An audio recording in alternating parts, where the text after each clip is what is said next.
ఒక అద్భుతమైన సామ్రాజ్యాన్ని నిర్మించడం గురించి ఒకసారి ఊహించుకుందాం. మామూలుగా ఒక భారీ భౌతికమైన కోటను కట్టాలంటే ముందుగా ఒక సువిశాలమైన స్థలం కావాలి కదా!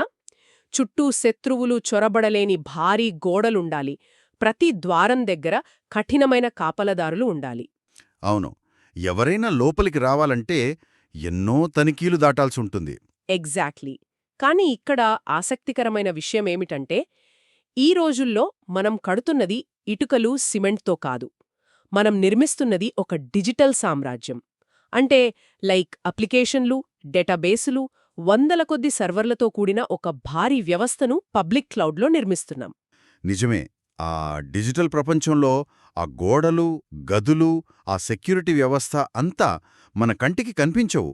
కానీ ఒక ప్రొడక్షన్ వాతావరణంలో వాటి పనితీరు ఆ ఒక నిజమైన కోట కంటే ఎంతో పటిష్టంగా ఉండాలి. అవును, కరెక్ట్. సో, నేటి మన ఈ లోతైన విశ్లేషణ లక్ష్యం కూడా అదే.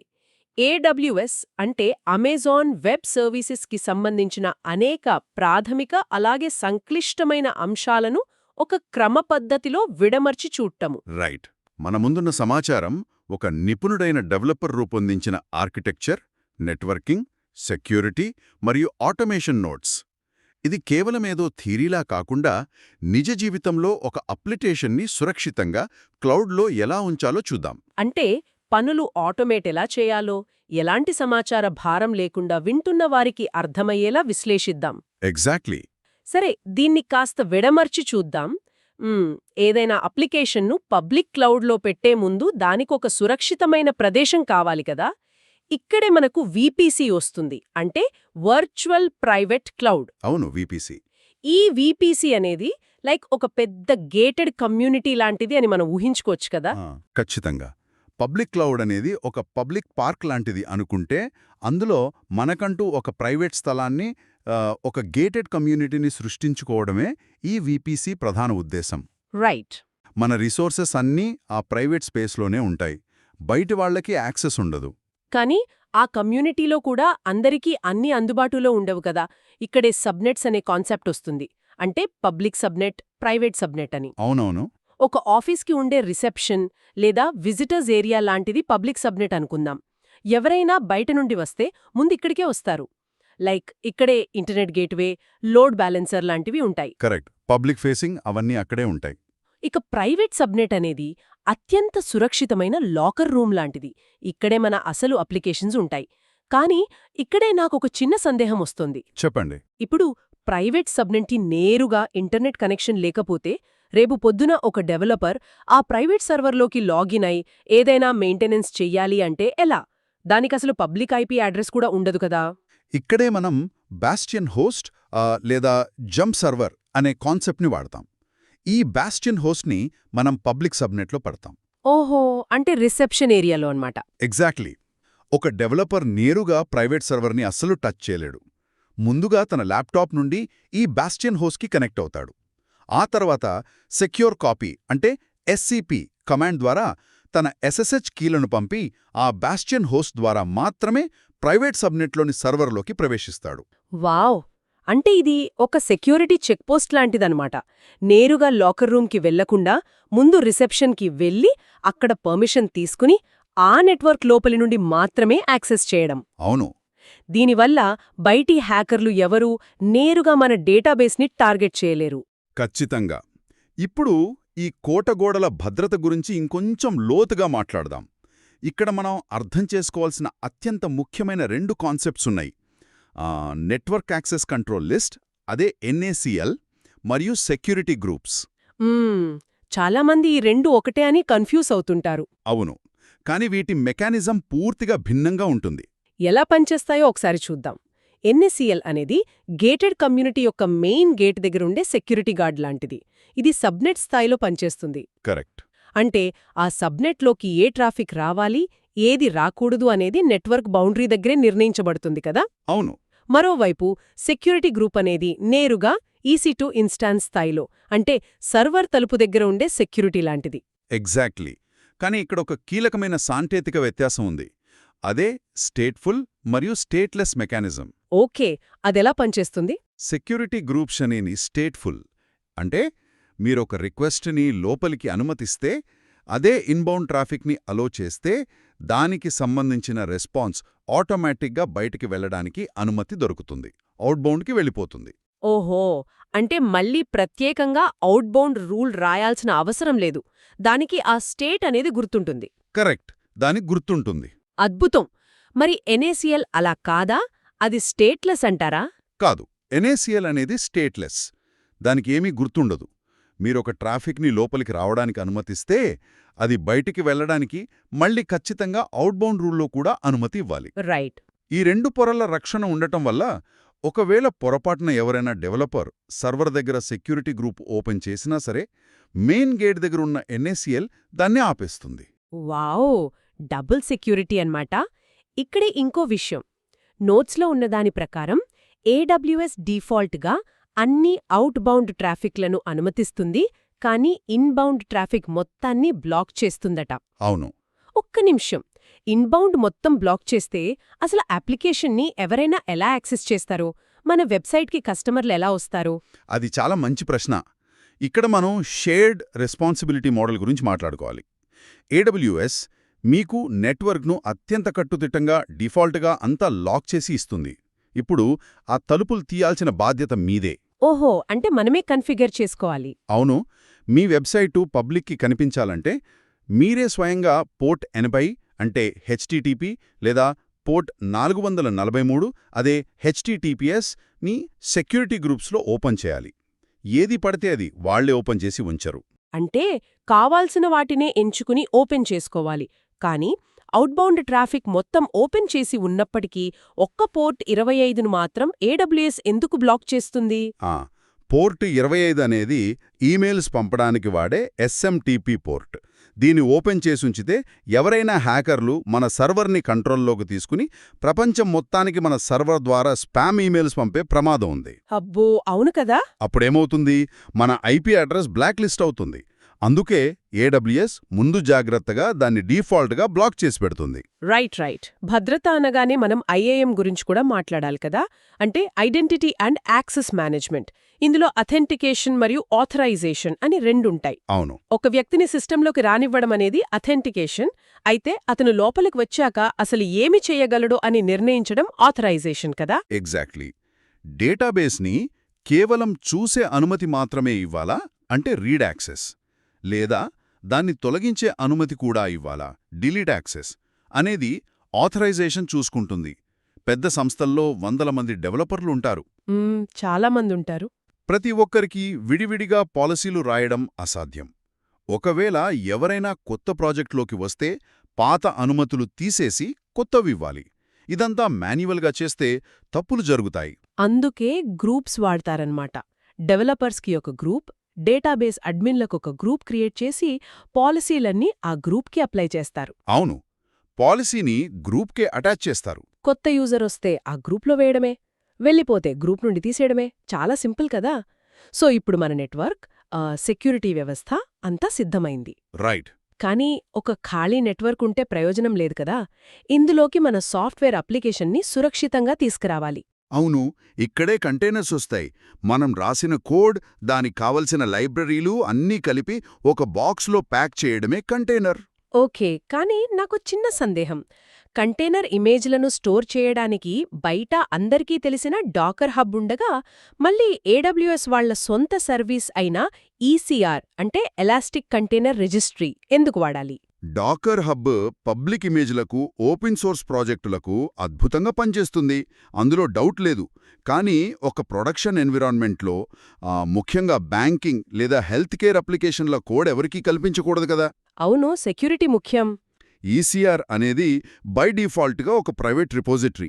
అంతకంటే ముఖ్యమైన కారణం ఏమిటంటే ఇందాక మనం మాట్లాడుకున్న ఐఏఎంతో దీనికుండే డీప్ ఇంటిగ్రేషన్. ఓహో, అంటే డాకర్ హబ్కి వెళితే మళ్ళీ అక్కడ సెపరేట్గా యూజర్ ఐడీలు, పాస్వర్డ్లు మేనేజ్ చేయాలి కదా. అవును. మన ఏడబ్ల్యూఎస్ ఐఏఎం యూజర్లనే వాడుకోవచ్చు. ఫలానా డెవలపర్ మాత్రమే ఈ కంటైనర్ ఇమేజ్ని డౌన్లోడ్ చేయగలడు అని పక్కాగా రూల్స్ రాయొచ్చు. ఖచ్చితంగా. ఇది ఒకే ఎకోసిస్టంలో ఉండడం వల్ల వచ్చే భద్రత. సరే, కంటైనర్ ఇమేజ్ రెడీ అయింది. దాన్ని రన్ చేయడానికి ఒక ఆర్కెస్ట్రేషన్ టూల్ కావాలి కదా. అవును, ఇక్కడే ఇంకో పెద్ద ప్రశ్నొస్తుంది. బయటెక్కడ చూసినా, ఏ టెక్ బ్లాగ్ చదివినా అందరూ కుబర్నెటిస్ గొప్పదనం గురించే మాట్లాడుతున్నారు. అవును, KITS. అదే, లేకపోతే సాఫ్ట్వేర్ రంగమే ఆగిపోతుందన్నంత బిల్డప్ ఇస్తుంటారు కదా. అలాంటప్పుడు మనం ఈ AWS వాళ్ళ ECS అంటే ఎలాస్టిక్ కంటైనర్ సర్వీస్ గురించి ఎందుకు తెలుసుకోవాలి? కుబర్నెటిస్ వాడేస్తే సరిపోతుంది కదా. ఇది చాలామంది చేసే పొరపాటే. కుబర్నెటీస్ అనేది నిజంగానే చాలా శక్తివంతమైనది. కస్టమ్ రిసోర్స్ డెఫినిషన్స్ ద్వారా దీన్ని ఎంతైనా విస్తరించవచ్చు. కానీ దాన్ని మేనేజ్ చేయడం ఒక పీడకల లాంటిది. ఓహో, అంత కష్టమా? అవును, దానికి ప్రత్యేకమైన నిపుణుల బృందం కావాలి. కంట్రోల్ ప్లేన్ని మెయింటైన్ చేయడం, అప్గ్రేడ్స్ చేయడం చాలా క్లిష్టమైన వ్యవహారం. అంటే అవసరం లేకపోయినా ఒక పెద్ద టూల్ని వాడి కాంప్లెక్సిటీని కొని తెచ్చుకోవడమన్నమాట. మరి ECS ఎలా భిన్నంగా ఉంటుంది? ECS అనేది AWS మాత్రమే పరిమితమైన ఒక నేటివ్ టూల్. ఇది చాలా సింపుల్. దీని ఆర్కిటెక్చర్లో మీరు మేనేజ్ చేయడానికి కంట్రోల్ ప్లేన్ లాంటివి ఏమీ ఉండవు. అదంతా AWS చూసుకుంటుంది. అదైతే చాలా ఈజీ కదా. ముఖ్యంగా ఇందులో ఫార్గేట్ అనే సర్వర్లెస్ కంప్యూట్ ఇంజిన్ ఉంది.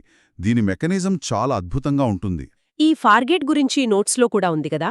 దీనివల్ల అసలు మనం వర్చువల్ మెషీన్లను అంటే EC2 సర్వర్లను మేనేజ్ చేయాల్సిన పనే ఉండదట కదా. అస్సలుండదు.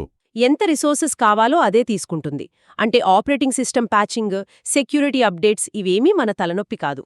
అవును, అందుకే స్టార్టప్లకు లేదా AWS పర్యావరణంలోనే పూర్తిగా ఉండిపోయే సంస్థలకు ECS వాడటం అత్యంత వేగవంతమైన, సురక్షితమైన పద్ధతి. ఓకే. అయితే ఒకవేళ మీ సంస్థకి మల్టీ క్లౌడ్ వ్యూహం ఉంటే, అంటే సగం అప్లికేషన్ AWSలో, సగం గూగుల్ క్లౌడ్లో రన్ చెయ్యాలి అనుకుంటే అప్పుడు మాత్రమే కుబర్నెటీస్ని ఎంచుకోవాలి. ఎందుకంటే అది ఎక్కడైనా ఒకే లారానవుతుంది. సో దీన్ని బట్టి అర్థమైందేంటంటే సింపుల్గా వేగంగా పనైపోవాలంటే ECS విత్ ఫార్గేట్ వాడాలి. కరెక్ట్. ఫ్యూచర్లో వేరే క్లౌడ్కి వెళ్లే ఆలోచన ఉంటే ఆ వెండర్ లాకిన్ కాకుండా ఉండటానికి కుబర్నెటీస్ వాడుకోవాలి. క్లారిటీ వచ్చేసింది. సరే, అప్లికేషన్ డిజైన్ రెడీ అయింది. కానీ ఒకటో రెండో సర్వర్లైతే మనం మాన్యువల్గా క్లిక్ చేసి క్రియేట్ చేయొచ్చు. ఒకవేళ వందల సంఖ్యలో సర్వర్లు, డజన్ల కొద్ది సబ్నెట్స్ ఒకేసారి కావాలంటే ప్రతిసారి ఆ AWS UIలోకి వెళ్ళి క్లిక్ చేస్తూ కూర్చోడం ప్రాక్టికల్ కాదు కదా. ఎర్రర్ ఉంటుంది. ఇక్కడే మనం ఇన్ఫ్రాస్ట్రక్చర్ యాజ్ కోడ్ అంటే IAC అనే కాన్సెప్ట్ని వాడుకోవాలి.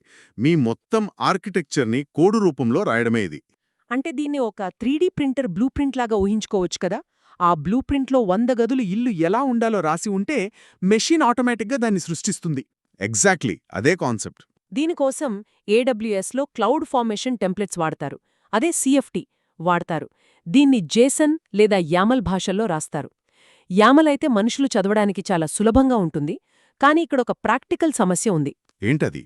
మనం కోడ్ ద్వారా అంత పక్కగా సెట్ చేసిన తర్వాత అర్ధరాత్రి ఎప్పుడో ఎవరో ఒక జూనియర్ డెవలపర్ మాన్యువల్గా AWS కన్సోల్లోకి వెళ్ళి అత్యంత కీలకమైన S3 బకెట్ వర్షనింగ్ ఆపేస్తే పరిస్థితేంటి? కోడ్కి రియాలిటీకి సంబంధం లేకుండా పోతుంది కదా. ఇక్కడే అసలు ఆసక్తికరమైన విషయం దాగి ఉంది. ఈ సమస్యను పరిష్కరించడానికే క్లౌడ్ ఫార్మేషన్లో డ్రిఫ్ట్ డిటెక్షన్ అనే ఒక అద్భుతమైన ఫీచర్ ఉంది. డ్రిఫ్ట్ డిటెక్షన్, ఓకే, అదేం చేస్తుంది? ఈ మెకానిజం ఎలా పనిచేస్తుందంటే, మీ కోడ్లో ఏముందో వాస్తవంగా AWSలో ఏముందో నిరంతరం పోల్చి చూస్తుంది. ఎవరైనా కన్సోల్లోకి వెళ్ళి సెట్టింగ్ మారిస్తే వెంటనే సిస్టమ్ డ్రిఫ్ట్ అయిందని కనిపెట్టి ఒక అలర్ట్ ఇస్తుంది. వావ్, ఇది చాలా ముఖ్యమైన ఫీచర్. అయితే మళ్ళీ ఇందాకటి కుబర్నెటీస్ లాంటి ప్రశ్నే అడుగుతున్నాను. ఇన్ఫ్రాస్ట్రక్చర్ కోడ్ రాయడానికి బయట అందరూ టెర్రాఫార్మ్ వాడమంటారు కదా. క్లౌడ్ ఫార్మేషన్ టెంప్లెట్ ఎందుకు వాడకూడదు? ఇక్కడ ప్రధాన సమస్య మళ్ళీ ఆ వెండర్ లాకిన్. CFT అనేది AWS యొక్క ఇంటర్నల్ APIలతో నేరుగా మాట్లాడుతుంది. అది కేవలం AWSకు మాత్రమే పరిమితం. ఓహో, అంటే వేరేదానికి పనికిరాదు. అవును. మీరు రేపు పొద్దున్న అజ్యూర్కు మారాలంటే మీ కోడ్ అంతా చెత్తబుట్టలో వేసి మళ్ళీ మొదటి రాయాలి. కానీ టెరాఫార్మ్ అలా కాదు. ఇది ప్రొవైడర్స్ అనే మెకానిజం వాడుతుంది. అంటే ఒకటే టూల్ని వాడి మనం AWS, అజ్యూర్, GCP ఇలా ఏ క్లౌడ్లో అయినా రిసోర్సెస్ని క్రియేట్ చేయవచ్చన్నమాట. అందుకే టెరాఫార్మ్కి అంత డిమాండ్ ఉంది. కరెక్ట్. సరే, ఇప్పుడు ఈ కోడ్ అంతా ఎక్కడ దాచాలి? సాధారణంగా అందరూ గిట్హబ్ వాడతారు కదా. కానీ CI మరియు CD పైప్లైన్ కోసం AWSలో కోడ్ కమిట్ అని ఒక ప్రైవేట్ రిపాజిటరీ ఉందని మన నోట్స్ చెప్తోంది. దీని అవసరమేముంది? పెద్ద సంస్థలు ఆ, ముఖ్యంగా ప్రభుత్వ ప్రాజెక్టులు చేసే కంపెనీలు తమ సోర్స్ కోడ్ని థర్డ్ పార్టీ ప్లాట్ఫామ్స్ అయిన గిట్హబ్ లేదా గిట్లాబ్లో పెట్టడానికి ఇష్టపడవు. రైట్, సెక్యూరిటీ ఇష్యూస్ ఉంటాయి. అవును, వారి సెక్యూరిటీ పాలసీలు దానికి ఒప్పుకోవు. కోడ్ కమిట్ వాడటం వల్ల కోడ్ అంతా AWS పర్యావరణంలోనే ఉంటుంది. ఇందాక మనం మాట్లాడుకున్న ఆ IAMతో ఇది నేరుగా ఇంటిగ్రేట్ అవుతుంది. మ్మ్. దీని ద్వారా ఎవరెవరు కోడ్ కమిట్ చేయొచ్చు, ఎవరికి ఏ యాక్సెస్ ఉండాలి అనేది సెంట్రల్గా మనం కంట్రోల్ చేయొచ్చు. అంటే బయటి నెట్వర్క్లోకి కోడ్ వెళ్లే ప్రసక్తే లేదు. డెవలపర్ కోడ్ రాస్తాడో, కోడ్ కమిట్లోకి పుష్ చేస్తాడో, వెంటనే కోడ్ బిల్డ్, ఆ తర్వాత కోడ్ డిప్లాయ్ ద్వారా సర్వర్లలోకి వెళ్ళిపోతుంది. అవును, అంతా ఆటోమేటెడ్. అంతా క్లోజ్డ్ లూప్లో చాలా సురక్షితంగా జరుగుతుంది. అద్భుతం. ఇదంతా బాగానే ఉంది. ఆటోమేట్ చేశాం, 100 సర్వర్లు క్రియేట్ చేశాం, కోడ్ డిప్లాయ్ చేశాం. కానీ ఈ 100 కొద్ది సర్వర్లు, డేటాబేస్లు మన కంపెనీ భద్రతా నిబంధనల ప్రకారం అంటే కంప్లైన్స్ ప్రకారం ఎప్పుడూ నడుస్తున్నాయా లేదా అని ఎలా తెలుస్తుంది? మ్మ్. ఎందుకంటే ఒక్కసారి క్రియేట్ చేసి వదిలేస్తే సరిపోదు కదా, నిరంతర పర్యవేక్షణ అవసరం. ఇది ఒక కీలకమైన దశ. ఆటోమేషన్ ఎంత ఉన్నా సరే కంప్లైన్స్ లేకపోతే ఆ వ్యవస్థ మొత్తం ఎప్పుడైనా కూలిపోవచ్చు. ఇక్కడే మనకు AWS కాన్ఫిగ్ మరియు క్లౌడ్ వాచ్ వస్తాయి. ఓకే. AWS కాన్ఫిగ్ అనేది మీ వనరులన్నింటినీ నిరంతరం స్కాన్ చేసే ఒక రాడార్ లాంటిది. దీన్ని ఒకసారి ప్రాక్టికల్గా అర్థం చేసుకుందాం. ఇప్పుడు నా కంపెనీలో ఒక రూల్ ఉంది. ప్రతి EC2 ఇన్స్టెన్స్కి తప్పనిసరిగా డీటెయిల్డ్ మానిటరింగ్ ఆన్ చేసి ఉండాలి అనేది ఆ రూల్. ఓకే. ఒకవేళ ఎవరైనా డెవలపర్ తెలియక దాన్ని ఆఫ్ చేస్తే అప్పుడు ఈ కాన్ఫిగ్ ఎలా రియాక్ట్ అవుతుంది? ఆ రూల్ ఉల్లంఘన జరగగానే కాన్ఫిగ్ దాన్ని వెంటనే పసిగడుతుంది. దాన్ని నాన్ కంప్లైంట్గా మార్క్ చేస్తుంది. జస్ట్ మార్క్ చేసి ఊరుకుంటుందా? లేదు, అంతటితో ఆగకుండా ఈ కాన్ఫిగ్ వెంటనే ఒక లాంబ్డా ఫంక్షన్ని ఆటోమేటిక్గా ట్రిగ్గర్ చేస్తుంది. ఆ లాంబ్డా ఫంక్షన్లో మనం పైథాన్ బోటో 3 వాడి ఒక స్క్రిప్ట్ రాసి ఉంచుతాం. ఓహో. అది వెళ్ళి తిరిగి ఆ డీటెయిల్డ్ మానిటరింగ్ని ఆటోమేటిక్గా ఆన్ చేసేస్తుంది. లేదా సెక్యూరిటీ టీంకి ఒక అలర్ట్ పంపుతుంది. వావ్! అంటే మనుషుల ప్రమేహం లేకుండానే తప్పులు సరిదిద్దబడతాయన్నమాట. కానీ ఒకవేళ ఆ లాంబ్డా ఫంక్షన్ రన్ అవ్వడంలో ఏదైనా సమస్య వస్తే, కోడ్లో ఏదో బగ్గుండి అది ఫెయిల్ అయితే ఎలా తెలుస్తుంది? ఇక్కడే కదా క్లౌడ్ వాచ్ ఉపయోగపడేది. ఎగ్జాక్ట్లీ. క్లౌడ్ వాచ్ లాగ్ గ్రూప్స్లోకి వెళ్ళి చూస్తే ప్రతి ఎగ్జిక్యూషన్ తాలూకు ఆ లాగ్ స్ట్రీమ్ కనిపిస్తుంది. ఉదాహరణకు ఆ లాంబ్డా ఫంక్షన్ ఎగ్జిక్యూట్ అవ్వడానికి టైం లిమిట్ 3 సెకండ్లు ఉందనుకుందాం. ఓ. కానీ ఆ పని చేయడానికి 5 సెకండ్లు పడుతుంది. అప్పుడు క్లౌడ్ వాచ్ లాగ్స్లో task timed out after 3 seconds అని స్పష్టమైన ఎర్రర్ మెసేజ్ కనిపిస్తుంది. దాన్ని బట్టి మనం లాంబ్డా సెట్టింగ్స్లోకి వెళ్ళి టైమౌట్ని 3 సెకండ్ల నుండి 10 సెకండ్లకు పెంచితే ఆ సమస్య పరిష్కారం అవుతుంది కదా. అంటే కంటికి కనిపించని ప్రతి చిన్న ఆపరేషన్ని, ఎర్రర్ని మనం సులభంగా ట్రాక్ చేసి డీబగ్ చేయవచ్చు అన్నమాట. ఖచ్చితంగా.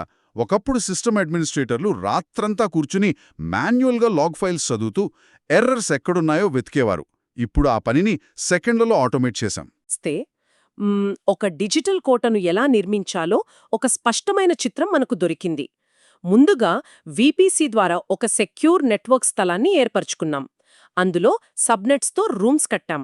రైట్. స్టేట్ఫుల్ మరియు స్టేట్లెస్ ఫైర్వాల్స్తో భద్రత కల్పించాం. IAM ద్వారా ఎవరికి ప్రవేశముందో పక్కాగా నిర్ణయించాం. ఆ తర్వాత ECS మరియు ఫార్గేట్ వాడి వర్చువల్ మెషీన్ల తలనొప్పు లేకుండా కంటైనర్లలో మన సాఫ్ట్వేర్ని నడిపాం. అవును. దాన్ని క్లౌడ్ ఫార్మేషన్ మరియు టెర్రాఫార్మ్ ద్వారా ఆ మొత్తం ఆర్కిటెక్చర్ని కోడ్ రూపంలో రాసి ఆటోమేట్ చేశాం. చివరగా AWS కాన్ఫిగ్ మరియు క్లౌడ్ వాచ్ ద్వారా అన్ని సక్రమంగా సెక్యూరిటీ నిబంధనల ప్రకారం ఉన్నాయో లేదో పర్యవేక్షించే ఒక ఆటోమేటెడ్ రాడార్ని సెట్ చేశాం. దీనంతటి సారాంశం ఏమిటంటే, క్లౌడ్లో ఒక అప్లికేషన్ని డిప్లాయ్ చేయడం అంటే కేవలం కొన్ని సర్వర్లు ఆన్ చేయడం కాదు. కరెక్ట్.